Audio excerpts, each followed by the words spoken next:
Well, here we are. I turned down here at the next block. Thanks, mister. I'll get off there.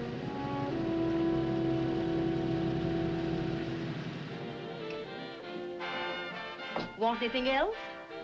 No. Hey, you. Me? Yeah, you. Which way you heading? East. Too bad. I thought if you was heading north, I might be able to help you out. I'm pushing the Salt Lake, and I don't like to ride it alone at night. I'm one of those guys that got to talk or I fall asleep. Oh. Sure, no, my partner, he's got Lou to keep him company, but I ain't got nobody at all. Where you coming from? West. Yeah, sure, I know, but where, L.A.? Maybe. Got a cousin out in L.A. You don't say. Yeah, he's been out. You're not much of a talker, are you? My mother taught me never to speak to strangers. Oh, a wise guy. So what? Okay, okay, don't get sore. Just trying to be sociable, that's all. Hey, Glamorous. You change for a dime, will you?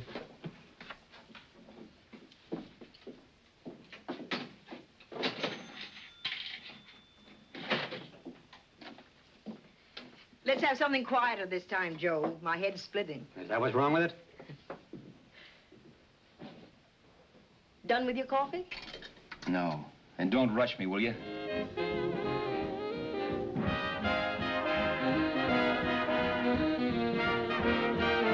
Hey, turn that off. Will you turn that thing off? What's eating you now? Yeah, what's eating you? That music, it stinks. Oh, you don't like it, huh? No, turn it off. Oh, wait a minute, pal.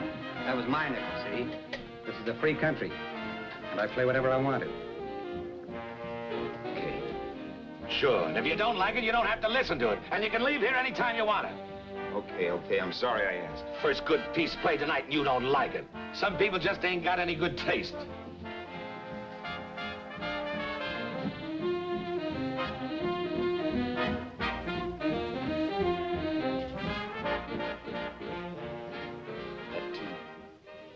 That tune. Why was there always that rotten tune? Following me around, beating in my head, never letting up. Did you ever want to forget anything? Did you ever want to cut away a piece of your memory or blot it out? You can't, you know. No matter how hard you try. You can change the scenery, but sooner or later you'll get a whiff of perfume or somebody will say a certain phrase or maybe hum something. Then you're licked again. I can't believe that you're in love with me. I used to love that song once. So did the customers back in the old Break of Dawn Club in New York. I can't remember a night when I didn't get at least 3 requests for it. Sue, she was always selling it too. Those were the days.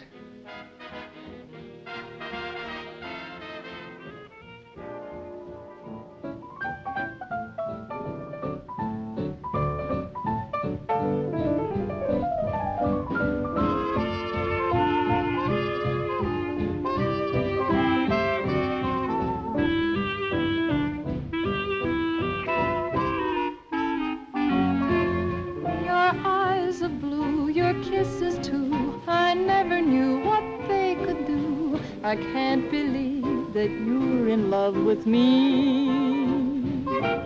You're telling everyone you know that I'm on your mind each place you go. They can't believe that you're in love with me.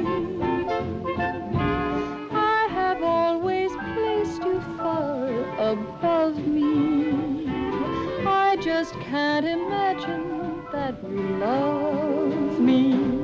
And after all is said and done, to think that I'm the lucky one, I can't believe that you're in love with me.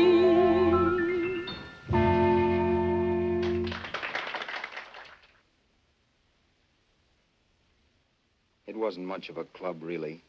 You know the kind. A joint where you could have a sandwich and a few drinks and run interference for your girl on the dance floor.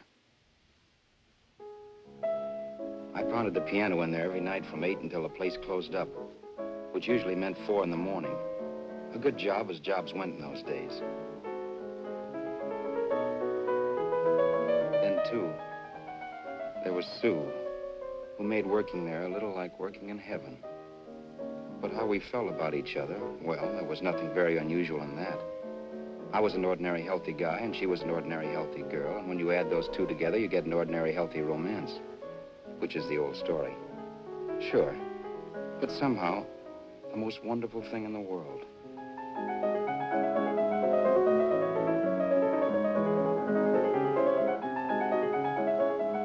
All in all, I was a pretty lucky guy.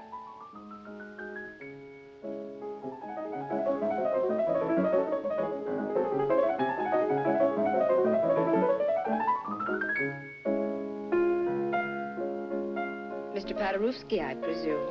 It's beautiful. You're going to make Carnegie Hall yet, Al? Yeah, as a janitor. I'll make my debut in the basement. I don't blame you for being bitter, darling, but you mustn't give up hope. Why, someday... Yeah, someday. If I don't get arthritis first. In the meantime, let's blow this trap.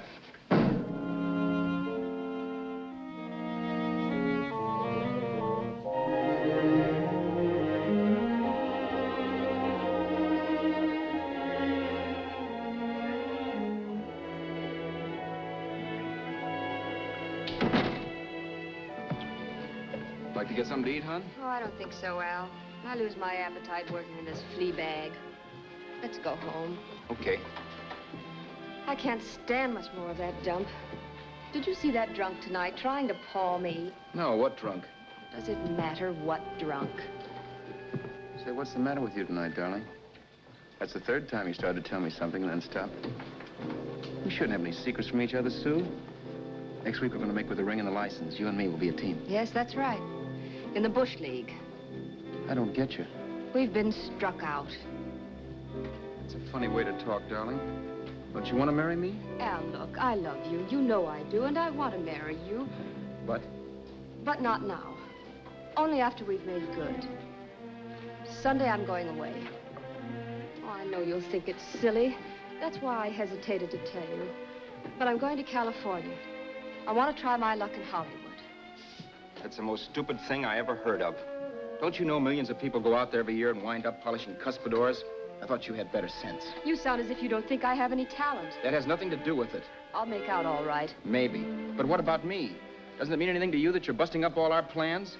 We may not see each other for years? It won't be that long. I thought you loved me. I do. You know I do. Well, here we are. Al. Al, why can't you see my side of it?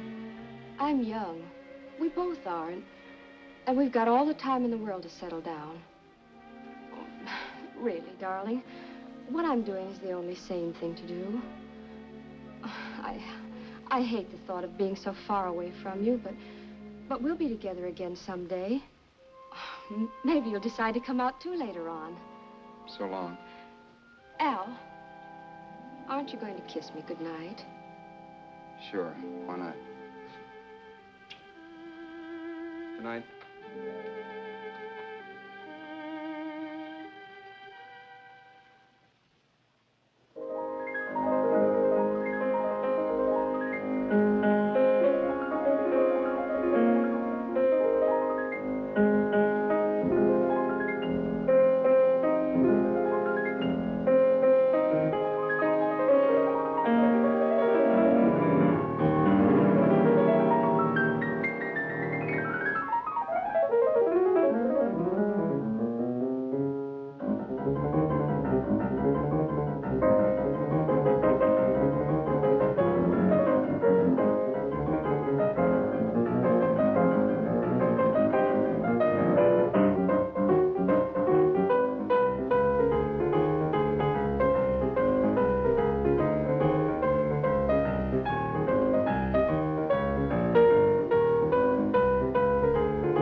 say, Roberts, you hit the jackpot this time.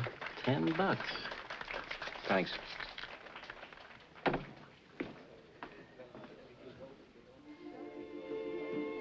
So when this drunk handed me a 10 spot after a request, I couldn't get very excited.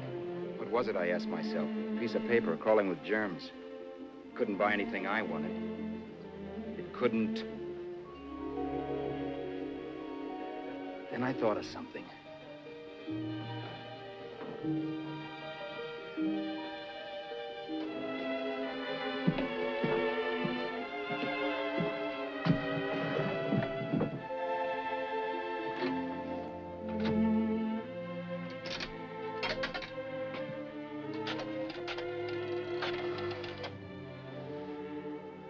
Long distance. I'd like to put a call through to Los Angeles. Miss Harvey. Sue Harvey, Harvey. The number is Crestview 65723.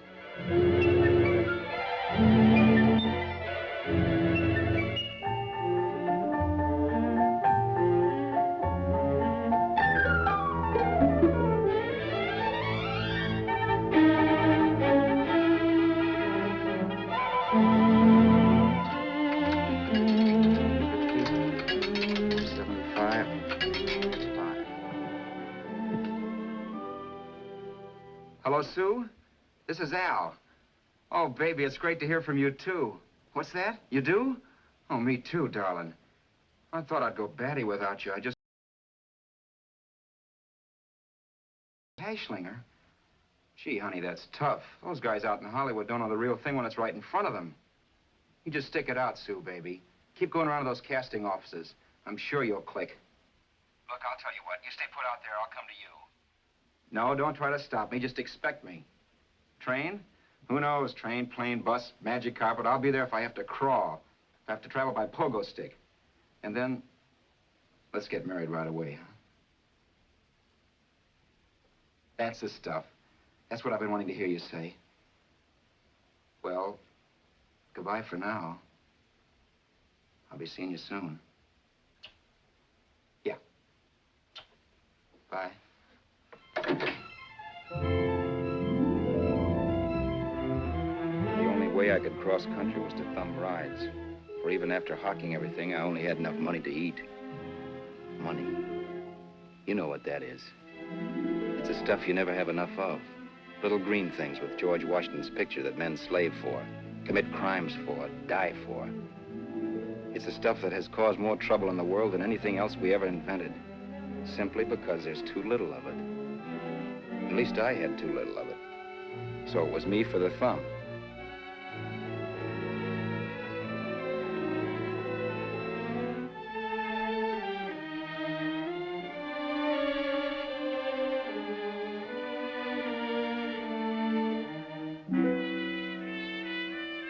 Ever done any hitchhiking?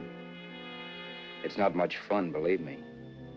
Oh, yeah, I know all about how it's an education and how you get to meet a lot of people and all that. But me, from now on, I'll take my education in college or in PS 62, or I'll send $1.98 in stamps for 10 easy lessons.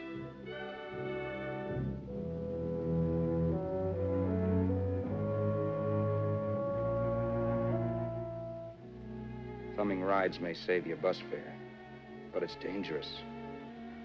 You never know what's in store for you when you hear the squeal of brakes. If only I had known what I was getting into that day in Arizona. Here, throw that in the back seat. Okay, let's go. Make sure that door's closed.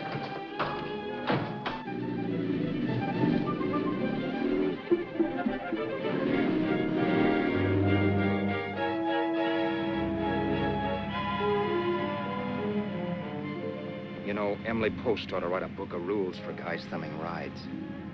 Because as it is now, you never know what's right and what's wrong. We rode along for a little while, neither one of us saying anything.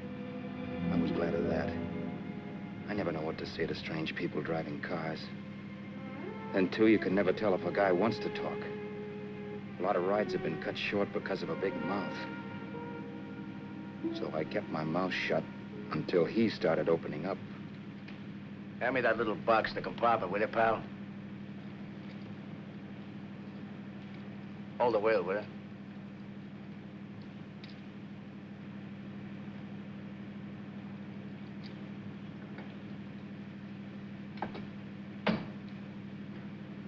How far are you going? L.A. Well, you're really traveling, aren't you? Yeah, but I don't expect to make it for a couple of years at the rate I've been promoting rides. Not much luck, huh? Sure, all bad. Not many people stop for a guy these days. Afraid of a stick-up, maybe. Well, you can't blame him. Where you coming from? New York? Well, New York. You're in luck this time. I'm going all the way. Right through to Los Angeles. You drive a car? Sure. Whenever you're tired, let me know. I'll holler. I guess at least an hour passed before I noticed those deep scratches in his right hand. They were wicked. 3 puffy red lines about 1/4 of an inch apart. He must have seen me looking at them because he said, Beauties, aren't they? They're gonna be scars someday. What an animal. Whatever it was, it must have been pretty big and vicious to have done that. Right on both counts, New York. I was tussling with the most dangerous animal in the world. A woman. She must have been Tarzan's mate. Looks like you lost the bob. Certainly wasn't a draw. You know, there ought to be a law against dames with claws. Yeah. I tossed her out of the car in her ear. Was I wrong? Give a lift to a tomato, you expect her to be nice, don't you? Yeah. After all, what kind of a dame some rides? Sunday school teachers? Yeah. A little witch. She must have thought she was riding with some fall guy. And me, who's been booking horses around racetracks since I was 20. I've known a million dames like her. 2 million. Yeah. Stopped the car, opened the door. Take it on the Arthur Duffy sister, I told her. That's the stuff. As I was done, huh? But if you want to see a real scar, brother, get a load of this. What? I got that one, too. Dooley? Yeah, we're just kidding, of course. My dad owned a couple of Franco-Prussian sabers. Kept them on the wall for decorations. Well, one day, another kid and I took them down when the old man wasn't around. Had a duel. He got me in the arm here. Pretty mean cut. Infection set in later. Yeah, I can see that. Now, give me that box again, will you? Yeah.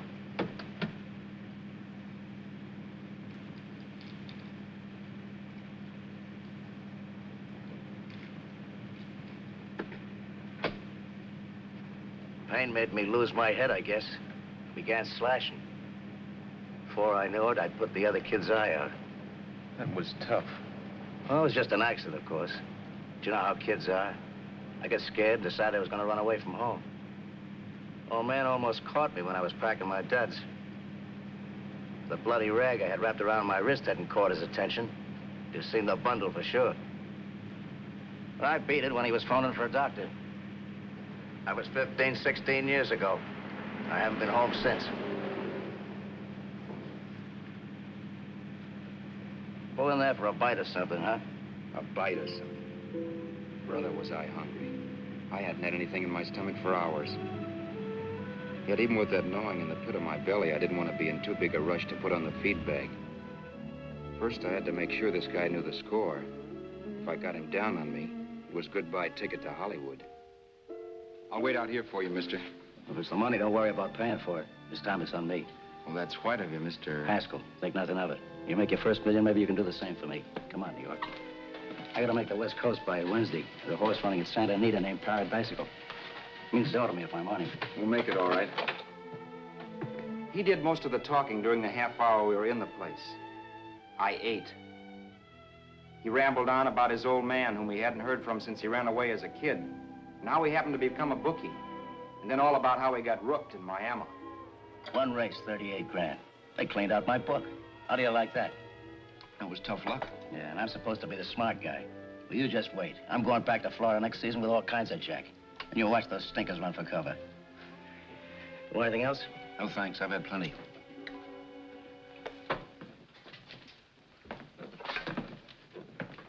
That check there, sister? Oh, just a minute. Your change, sir. Keep it, sister. Oh, thank you, sir. Call again. I'll be waiting outside for you when you finish work. Sharp check, huh?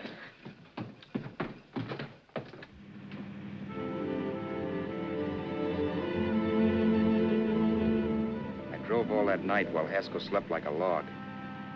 After a while, I began to get sleepy myself. I was happy, though. Soon I'd be with Sue again. The long trip was practically over, and there'd be no more hoofing it down the concrete. I began to think of the future, which couldn't have been brighter if I'd embroidered it with neon lights. It was nice to think of Sue shooting to the top. It's amazing what a full belly can do to your imagination. Your eyes of blue, your kisses too, I never knew what they could do. I can't believe that you're in love with me.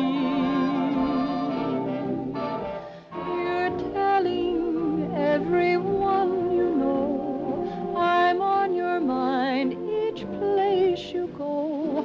I can't believe that you're in love with me.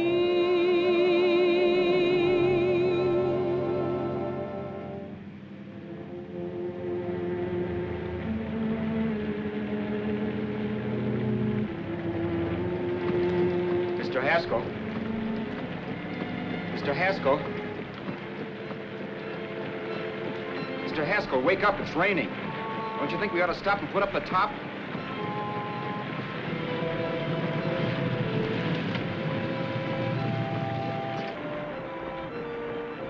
Mr. Haskell, I'm going to put up the top.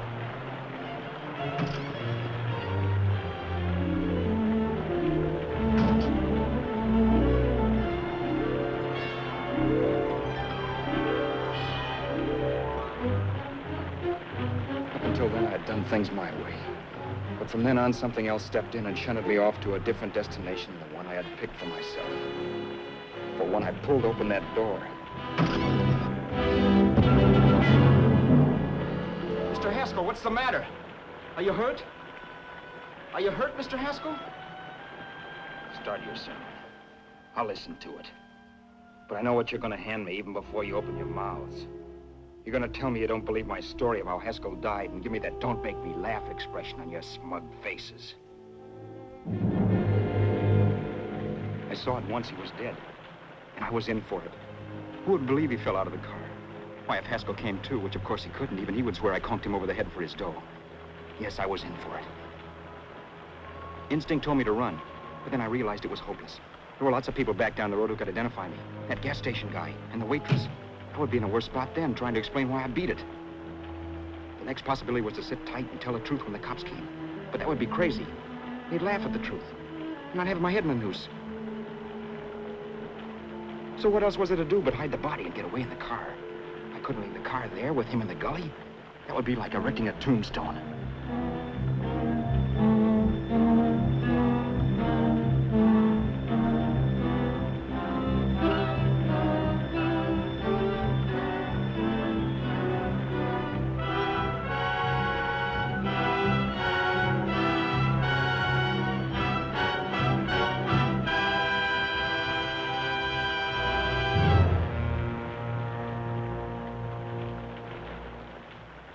My idea was to cover him with brush, not to rob him. But then I remembered that even if I only drove the car for 100 miles or so, I would need money for gas. Besides, it was stupid of me to leave all that money on a dead man. Not only that, I'd have to take his driver's license in case I was stopped for something. I didn't like to think about it, but by that time I'd done just what the police would say I did, even if I didn't. My clothes. The owner of such an expensive car would never be wearing them. Some cop might pull me in on suspicion.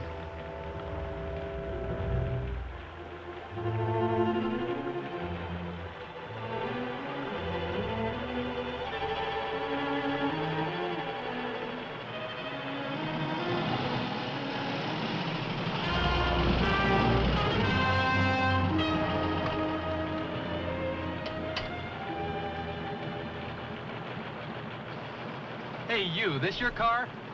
Don't you know better than to leave a car with the wheels halfway in the middle of the road? That's the way accidents happen. I'm sorry, officer. I was just putting up my top. I didn't think. Well, the next time, think. I'll let you go now, but watch your step in the future. I know that's a lonely stretch, but cars come by here once in a while, and we have plenty of crack-ups. Thanks, officer.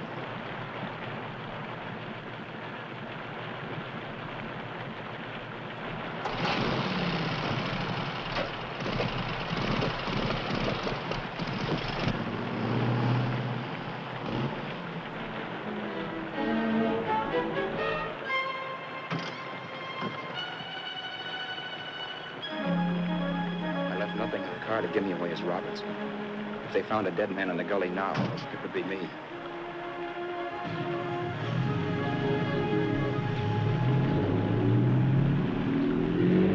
As I drove off, it was still raining. The drops streaked down the windshield like tears. I kept imagining I was being followed and that I could hear sirens back in the distance. Just how long it took me to cover the 60-odd miles to the California state line, I don't know. I lost all track of time. But the rain had stopped and the sun was up when I pulled up to the inspection station. Hello? Carrying any fruits or vegetables? No. Any livestock or poultry? No. I'd like to see your registration and driver's license, please. Anything in the baggage compartment? Just baggage. Charles Haskell, Jr., age 30, brown eyes, dark hair. Identifying marks, none. Are you Charles Haskell, Jr.? Yes. Well, remember, if you're employed and you stay over 30 days, you take out California plates. All right, officer, but I'll only be in the state a short while. Right, you can go now.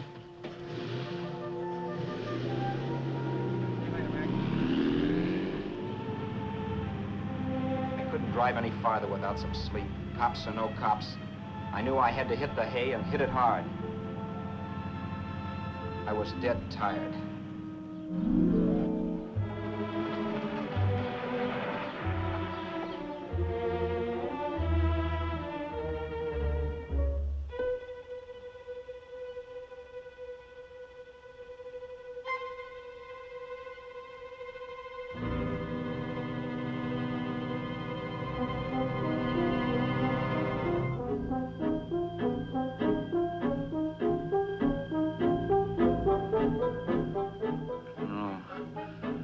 No, you can't, Mr. Haskell.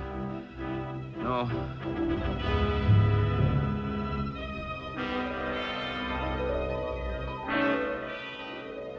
Mr. Haskell, you can't die. Don't think I did it. No, Mr. Haskell. No. No.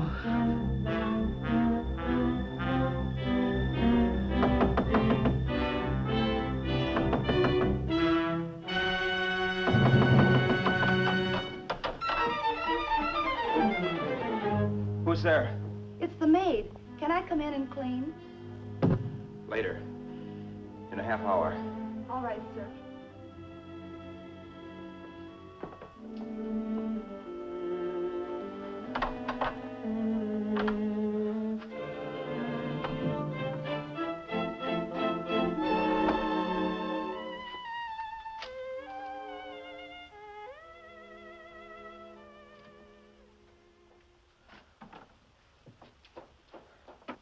There was no time to lose. Every minute I had to be Charles Haskell was dangerous. And I'd have to be Charles Haskell until I got to some city where I could leave the car and be swallowed up.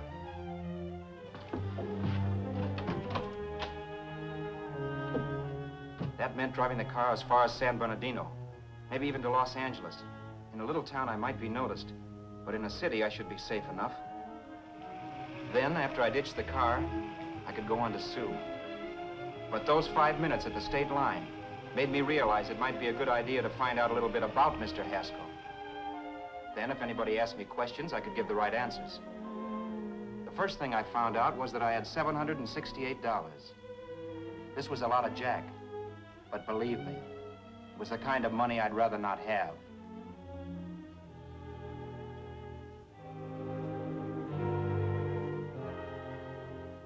And then I found out from a letter Haskell was carting around in his bag that he wasn't the open-handed, easygoing big shot who went around buying dinners for strange hitchhikers. Before I got done reading it, I saw him more as a chiseler. It was written to his old man in California, the one he hadn't seen in so many years. In it, Haskell posed as a salesman of hymnals, of all things. It was easy to see where Haskell expected to raise a new stake for his book in Miami. That was about all I found out from his effects, and it was enough. I told myself, maybe old man Haskell was lucky his son kicked off. He would never know it, but it saved him from taking a flyer in sacred literature preferred.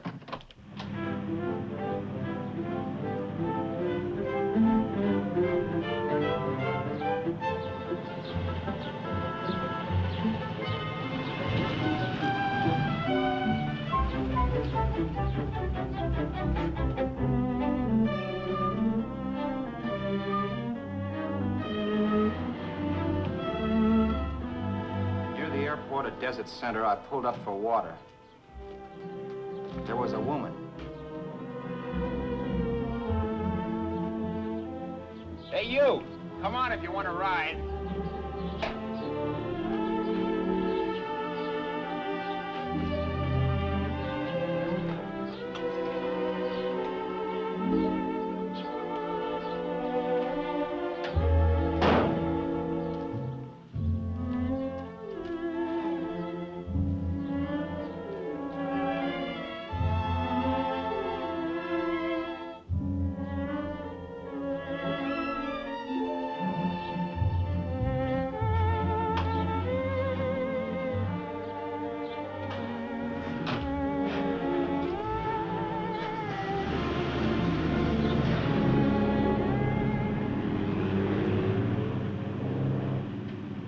How far are you going? How far are you going? That took me by surprise, and I turned my head to look her over. She was facing straight ahead, so I couldn't see her eyes. But she was young, not more than 24. Man, she looked as if she'd just been thrown off the crummiest freight train in the world. Yet, in spite of this, I got the impression of beauty. Not the beauty of a movie actress, mind you, or the beauty you dream about when you're with your wife, but a natural beauty. A beauty that's almost homely because it's so real. Then suddenly she turned to face me. How far did you say you were going? Los Angeles? L.A.? L.A.'s good enough for me, mister. That's what I was afraid of. What'd you say? Oh, nothing, just thinking out loud. People get in trouble for doing that. What's your name? You can call me Vera if you like. You live in Los Angeles? No. Where are you coming from? Oh, back there. Needles? No. Oh, sure, Phoenix. You look just like a Phoenix girl. Are the girls in Phoenix that bad? The girl must have been pretty tired, because she fell asleep not 20 minutes after she stepped into the car. She lay sprawled out with her head resting against the far door, like Haskell. I didn't like that part of it much, but I didn't wake her up. It wasn't that this girl still worried me. I'd gotten over that funny feeling I had when she looked at me, which I put down as just my jangled nerves. With her eyes closed and the tenseness gone out of her, she seemed harmless enough. And instead of disliking her, I began to feel sorry for her. The poor kid probably had had a rough time of it. Who was she, anyway? And why was she going to Los Angeles? And where'd she come from in the first place? The only thing I knew about her was her name. Not that it made any difference. A few hours more and we'd be in Hollywood. I'd forget where I parked the car and look up Sue. This nightmare of being a dead man would be over. Who this dame was, well, it was no business of mine. Where did you leave his body? Where did you leave the owner of this car? You're not fooling anyone. This buggy belongs to a guy named Haskell. That's not you, mister. You're out of your mind. That's my name, Charles Haskell. I can prove it. It's my driver's Save license. yourself the trouble, mister.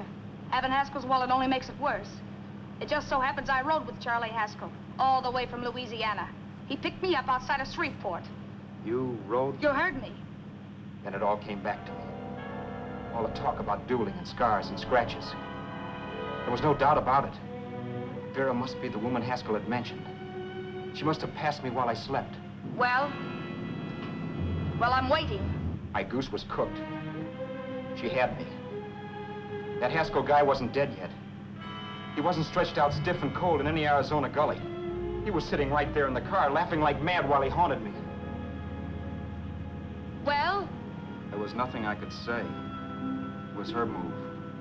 Vera, whatever her name was just my luck picking her up on the road. It couldn't have been Helen, or Mary, or Evelyn, or Ruth. It had to be the very last person I should ever have met. That's life. Whichever way you turn, fate sticks out a foot to trip you.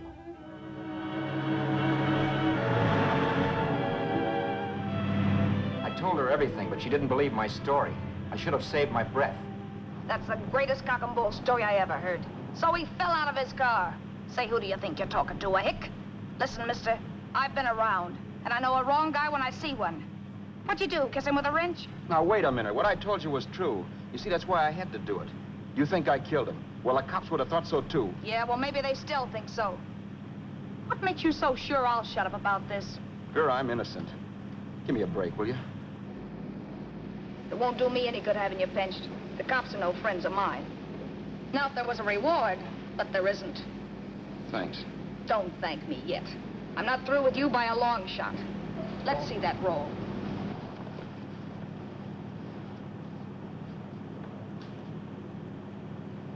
Is that all Haskell had? Isn't it enough? No, I thought he had more.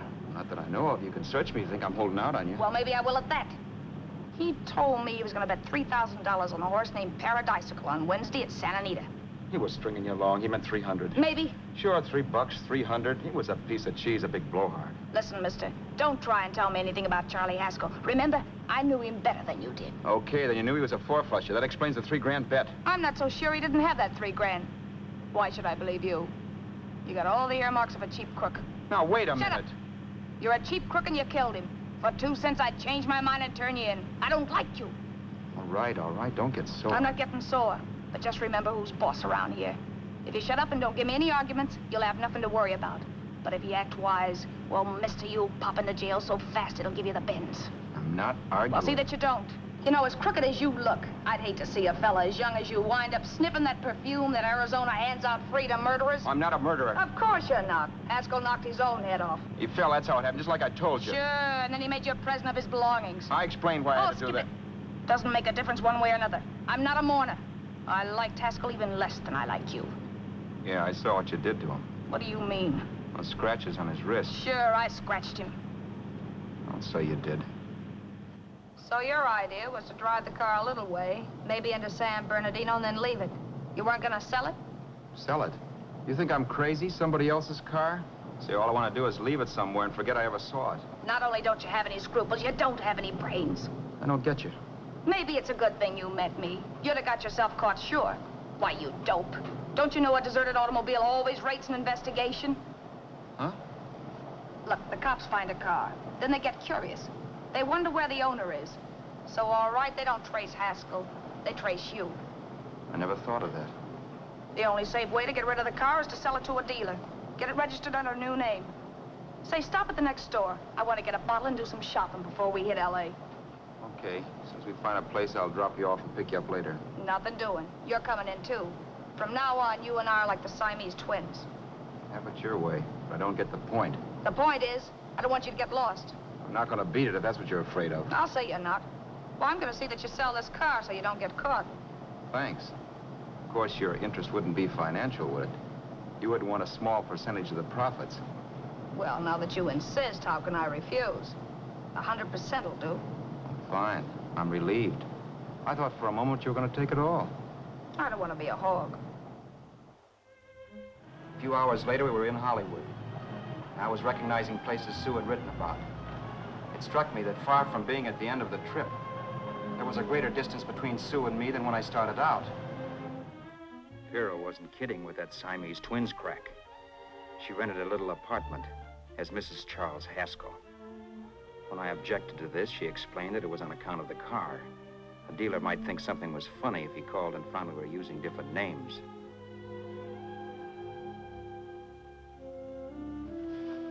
Home, sweet home. Yeah.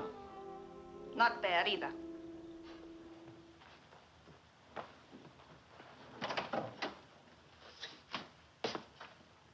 In case there's any doubt in your mind, I'll take the bedroom.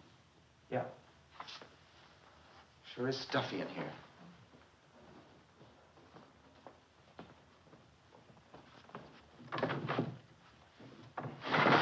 Keep the window shut. Okay. The old crow downstairs said there's a folding bed behind this door.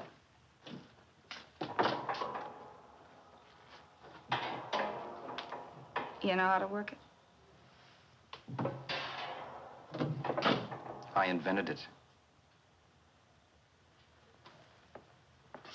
Some joint. One can't have everything.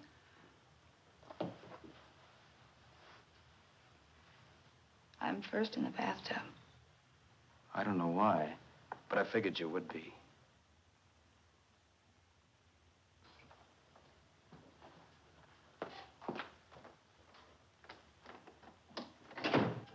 Boy, oh boy. It sure feels good to be clean again.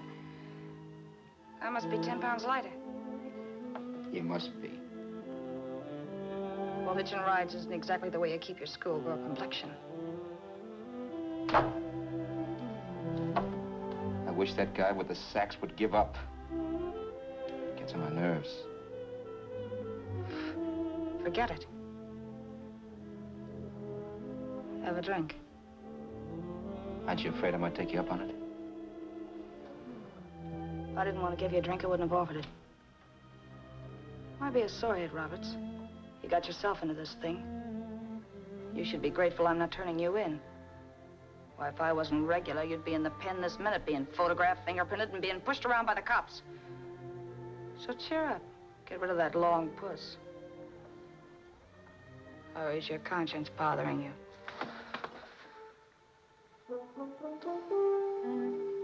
No.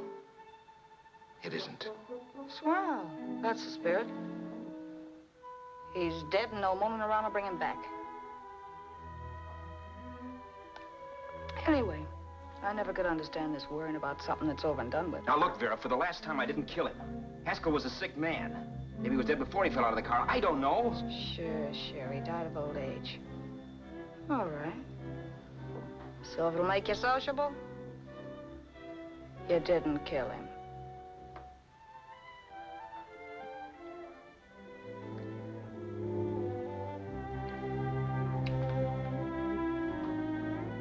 Thanks.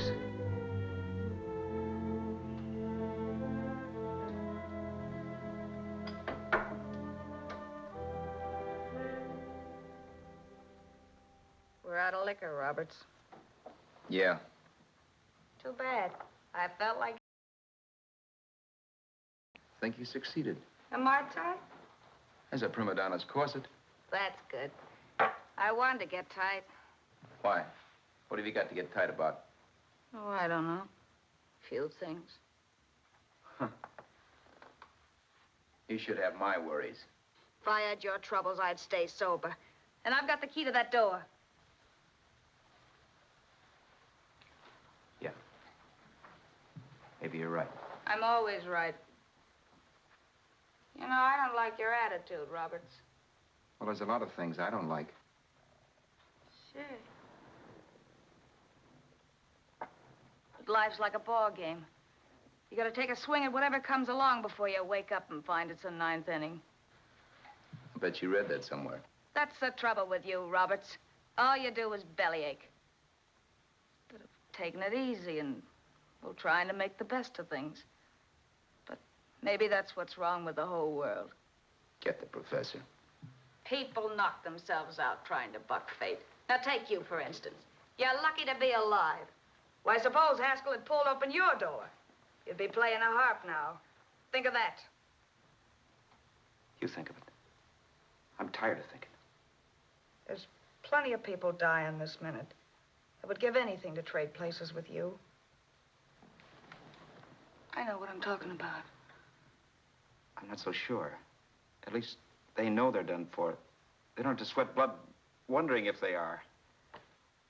Your philosophy stinks, pal.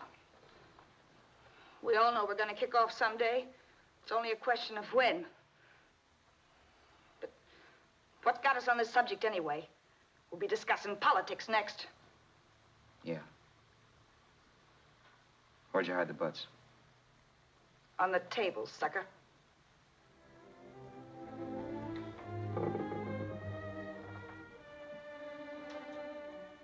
We bored each other with conversation for a couple of hours longer. Every 5 minutes, one of us was wishing we had another bottle or a radio or something to read. Then finally, we ran out of chatter. I know it's only 11 o'clock, but I want to get up early and make the rounds of the used car lots. No hurry about that. We got all the time in the world. Maybe you have, but if you think I want to stay cooped up in this place any longer than I have to, you're batty. It's not a bad place. Pay plenty for diggings like this in New York. I wouldn't like it if it was the Ritz.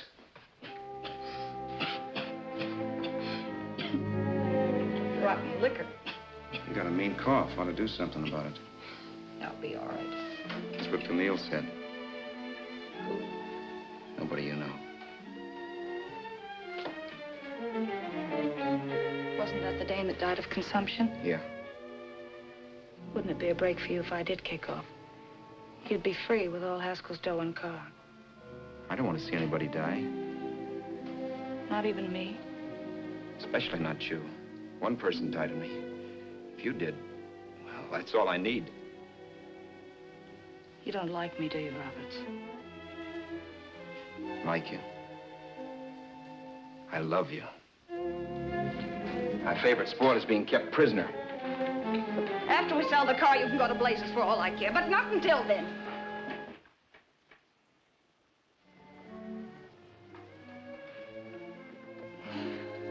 I'm going to bed.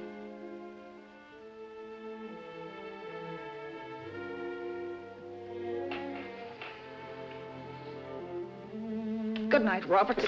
Don't try and sneak away during the night. All the doors are locked. Anyway, if I find you gone in the morning, I'll notify the police. They'll pick you up. Don't worry, I know when I'm in a spot. Well, good night. I hope that portable rack isn't too uncomfortable for you.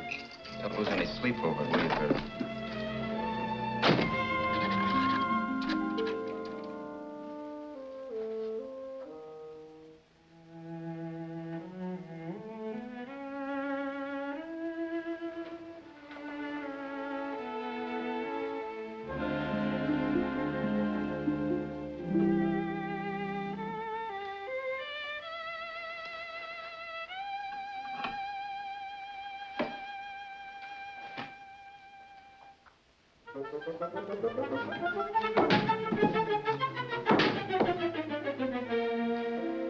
Crestview. 6, 5, 7, 2, 3. Hello? Hello? Hello? Hello?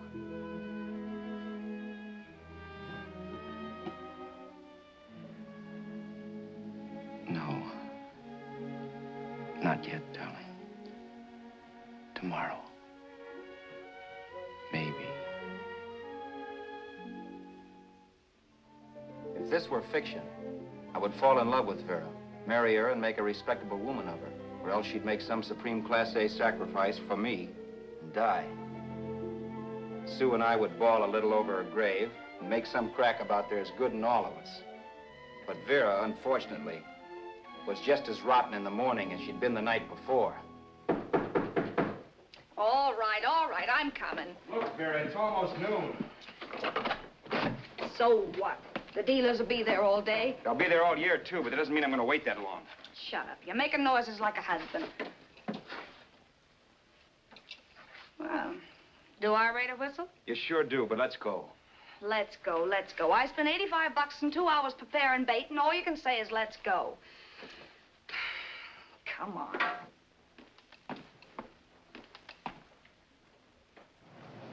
We passed a few used car lots last night down this way. What do you think we can get for this heap? I don't know. Plenty. You just let me handle everything. Think we can get $2,000? I don't know, but don't worry. I'll squeeze as much out of this guy as I can. If I let it go cheap without a fight, he might think we've stolen the car. And listen, don't make any slips and call me Roberts. That'll cook us. I don't need you to tell me that. You better just sit by and keep your mouth closed. Remember, we're both in the soup if anything happens. Forget it and drive. You're my wife, Vera Haskell. Look, after the deal's closed, let's go back to that place on Hollywood Boulevard where I saw the fur jacket. I want to buy it. After the deal's closed, I'm saying goodbye to you. That's right, I forgot. I guess I'm getting kind of used to you. Well, that's a habit you can start breaking. Let's try this place in the middle of the block.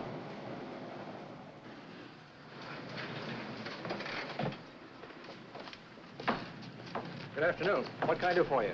We're interested in selling a car. If the price is right. Well, if it's in good mechanical condition, it should blue book for about $1,600. Tony, take a look at this motor. $1,600. Are you kidding?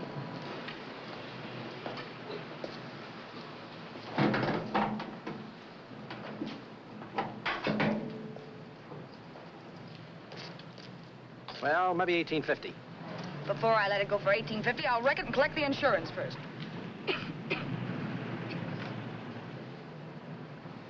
Lady, this motor's seen a lot of driving.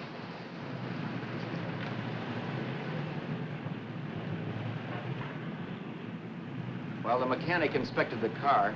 We haggled. At last, when we were all worn out, we hit a compromise.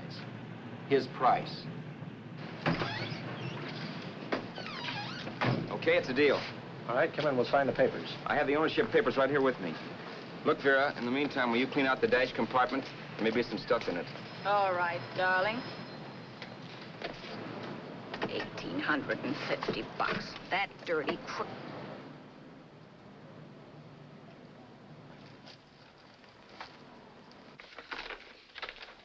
New York, huh? Yeah. But you bought the car in Miami. Yeah. Well, now let's see about the insurance. We can either have it transferred or canceled. What kind of insurance do you have, Mr. Haskell? Well, aren't all the papers there? I don't see any. Surely you know what type of insurance you carry in the car. The name of the company? Yeah, but, Well, if you'll just tell me the name of the company, I'd be very glad to take care of all the details. well, Did you sign the papers yet? not yet. Well, don't. We're not selling the car. Oh, wait a minute, Miss Haskell. Come on, darling. What's the matter? You changed your mind? Yes, I'm sorry. I guess I have. But, Vera... Let's go.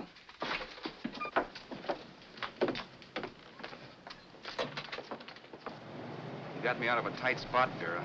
But I still don't understand all this. You will in a minute. I almost threw away a gold mine. 1850 isn't to be sneezed at. The car doesn't book for as much as I thought. We're not selling the car. You want to keep it. Now, wait a minute, Vera. You said yourself I wouldn't be safe until the car was in someone else's name. I'd like to be free of this mess when I go. That's just it, Roberts. You're not going. There's a drive-in at the next corner. Pull in there and we'll get a bite to eat. And I'll explain. What is this, another one of your brilliant ideas?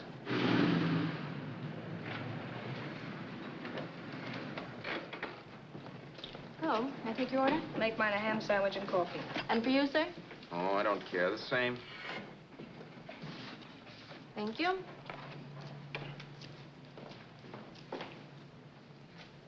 Get this, Vera.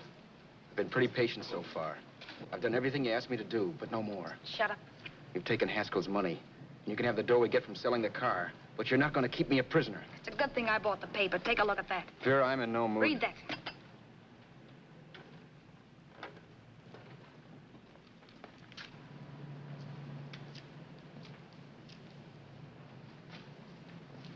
No. Yes. No, I won't do it. Yes, you will. You think I'm crazy? It's impossible, I tell you. Excuse me.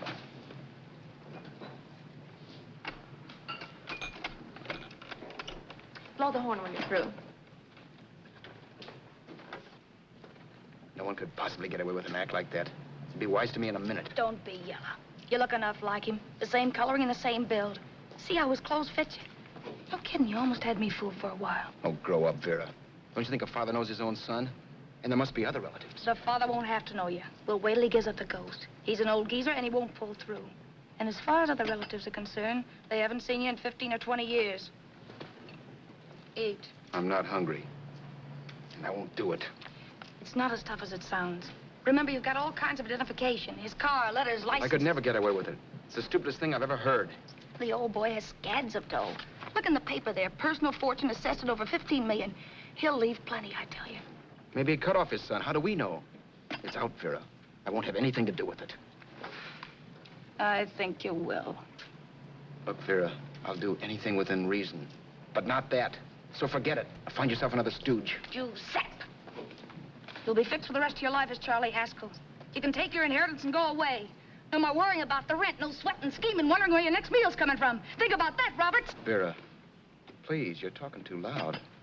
On this, I'm splitting 50-50 with you. Sure, why not? We're both alike, both born in the same gutter. Now, take it easy, Vera. There's people around here. You don't know what you're talking about. We'll wait till we read that old man Haskell's dead. Then you show up. Like you read in New York that he was sick. No. Suppose he doesn't die. He will. I know he will. Something tells me. But as much as I insisted I would have no part of her scheme, Vera was taking it for granted I would. Neither of us had our mind on the cards as we played that night. I knew we were just trying to kill time between newspaper editions. This was a death watch for Vera. Maybe it was for me, too. Don't you realize if I'm caught, they'll want to know where I got the car and stuff, and they'll have me on a murder charge. If you're smart, you won't get caught. I knocked for 7. And if I'm caught, don't you realize you'll be out, too? 18 points, that gives me 30. How will I be out? You'll be out $1,850 we would have gotten on the car. Really, Vera, you'd be an awful chump if you threw away all that dough on a dizzy long shot. Let me sell the bus tomorrow. With the money it'll bring and what you've already got, a clever kid like you can run it up in no time. Then we'd both be in the clear. I'll be in the clear anyway. Maybe. Maybe. But if I got caught, I'd get good and sore at you, you know. You mean you'd squeal? Well, no, not squeal exactly. Never mind what you meant. Even if you did tell the cops I was in on it with you, what could they do to me? They might give me the same medicine they gave you. Yeah. A rope. But I'm on my way anyhow. All they'll be doing will be rushing it. All right. But think of the 1850 you'd lose. You'd kick yourself along the block if you ever let it get away from you. I'll take the chance. Want another drink? You're being a goon. That's the way people wind up behind the 8 ball. Once they get a few dollars, they become greedy and want more. My. Caesar. Who? You know that Roman general? He got his for being greedy. He wasn't satisfied, so the final wind-up was he took the count. A couple of days ago, you didn't have a dime. Why, you were so broke you couldn't pay cash for a postage stamp.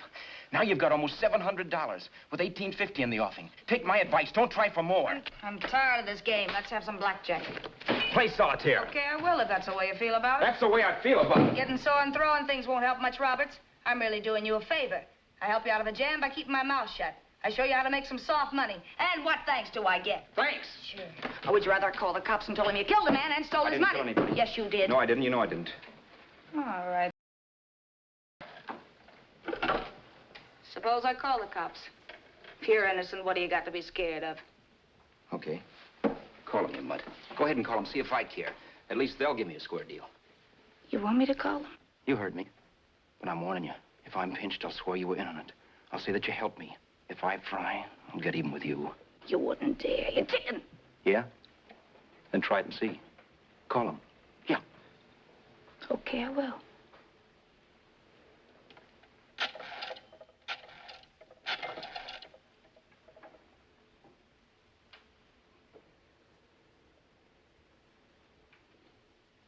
Information? I want the number of the Hollywood police station. Okay, I got it. Thanks. Wait a minute, Vera. You wouldn't do that. Well, wouldn't I? Give me that and I'll show you if I would. Take it easy now. Let's talk this over. This was early in the evening, and the conversation, while hectic, was at least pitched low. But as the minutes passed, and more obstacles to her plan popped into my head, the air got blue. Each word coming from our lips cracked like a whip. I reminded her that as Charles Haskell, I didn't even know my mother's name, where I'd gone to school, the name of my best friend, whether I had an Aunt Emma or not, my religion, and if I'd ever owned a dog. I didn't even know what my middle initial stood for. I also pointed out that the real Haskell had a scar on his forearm. His people never saw that scar. He told me he ran away right after putting out the kid's eye. Yeah, but his father knew he was cut. It'd have to be some kind of a mark. So what? The old man's dead, or will be. I hope by tomorrow morning's papers. Anyway, you could cut yourself a little, couldn't you?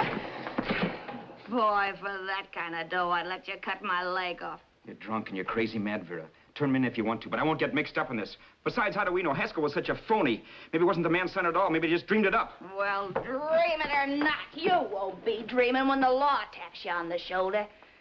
There's a cute little gas chamber waiting for you, Roberts. And I hear extradition to Arizona's a cinch. Where's that phone? Vera! Leave me alone. Vera! Here. I want a phone. Call police. I hate you, yellow stinker. You leave me alone. I'll let you alone when you promise to leave the phone where it is. You're drunk. You don't know what you're doing. You're hurting me. Will you promise? All right.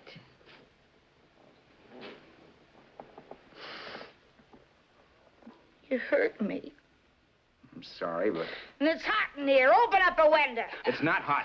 Don't tell me. Now, do you do it or do I do it? You're no gentleman, see? Yeah. All right. I'll open up the window. Vera!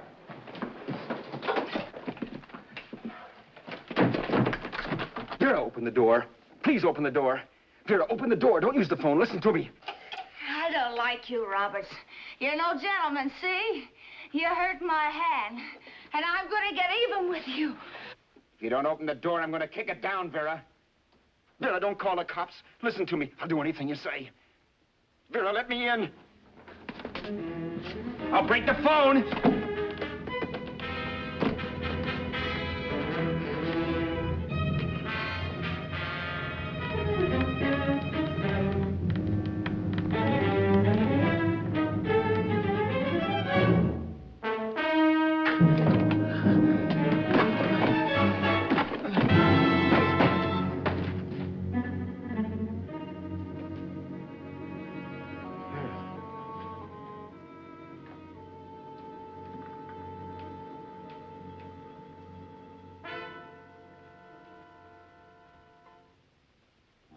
The world is full of skeptics. I know. I'm one myself. And now, after killing Vera without really meaning to do it, how many of you would believe it wasn't premeditated? In a jury room, every last man of you would go down shouting that she had me over a barrel and my only out was force. The room was still. So quiet that for a while I wondered if I had suddenly gone deaf. It was pure fear, of course. And I was hysterical. But without making a sound. Vera was dead. And I was her murderer. Murderer. What an awful word that is. But I'd become one. I'd better not get caught. What evidence there was around the place had to be destroyed. And from the looks of things, there was plenty. Looking around the room at things we'd bought was like looking into the faces of 100 people who'd seen us together and who remembered me. This was the kind of testimony I couldn't rub out. No. I could burn clothes and hide bottles for the next 5 years. There'd always be witnesses. The landlady, for one. She could identify me. The car dealer, the waitress in the drive-in, the girl in the dress shop, and that guy in the liquor store. They could all identify me. I was cooked. Done for. I had to get out of there. While once I'd remain beside a dead body, planning carefully how to avoid being accused of killing him, this time I couldn't. This time I was guilty. Knew it. Felt it. I was like a guy suffering from shock. Things were whirling around in my head. I couldn't make myself think right. All I could think of was the guy with the saxophone and what he was playing. It wasn't a love song anymore. It was a dirge.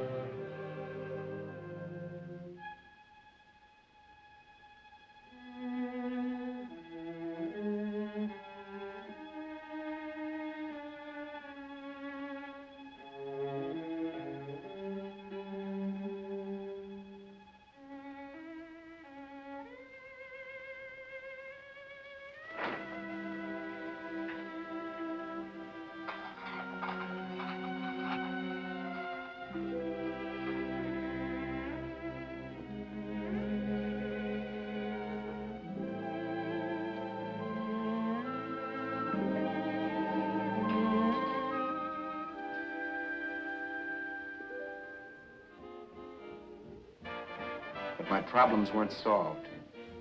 I had to stay away from New York for all time. Because Al Roberts was listed as dead and had to stay dead. And I could never go back to Hollywood. Someone might recognize me as Haskell. Then, too, there was Sue. I could never go to her with a thing like this hanging over my head. All I could do was pray she'd be happy.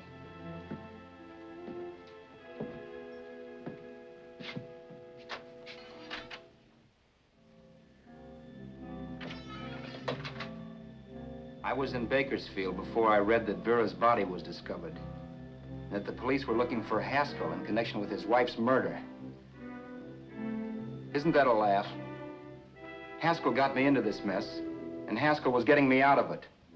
The police were searching for a dead man.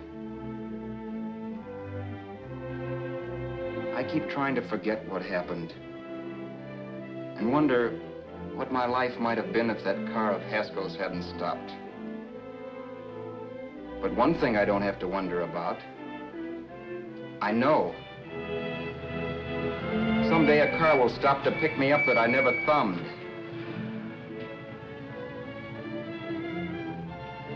Yes. Fate, or some mysterious force, can put the finger on you or me for no good reason at all.